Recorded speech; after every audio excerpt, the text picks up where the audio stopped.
Audio Jungle.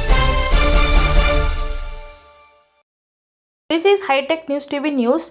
Chennai, the Indian Foundation for Quality Management convened its first MSME symposium at Anna University, Chennai, bringing together over 250 MSME CEOs, CPOs, and CEOs of large companies, quality experts, and academic leaders to deliberate on making India's micro, small, and medium enterprises globally competitive and export capable.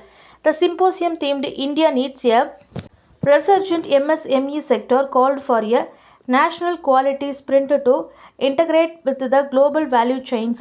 Delivering the keynote address, Venu Srinivasan, Chairman IFQM, said, if MSMEs grow in their journey not just to better productivity, quality, and profitability, but to become large companies for strategic technology, products, innovation, and growth.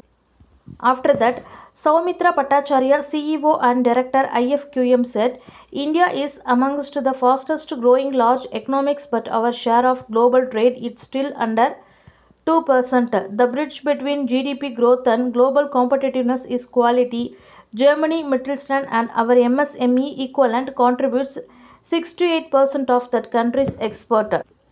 After that, Pankaj Mittal, Vice Chairman Motherson Group, presented a case study on how Motherson transformed from a single Indian MSME into an 18 billion global company offering a replicable roadmap for an Indian manufacturers. A second panel on growth in the domestic market, moderated by Arvind Balaji of Lucas TVS, included CV Roman of Maruti Suzuki alongside leaders from TVS Motor, L&T, and TEPL, discussing how MSME can scale within the India's domestic supply chains. A destination session titled Listen and Unravel, moderated by, brought in industry leaders face to face with the MSME entrepreneurs to understand their on ground challenges, while a solution and roadmap panel moderated by Dr. Jairam Varadaraj offered concept remedies and course corrections, including L&T Sunfin's financing solutions for small manufacturers.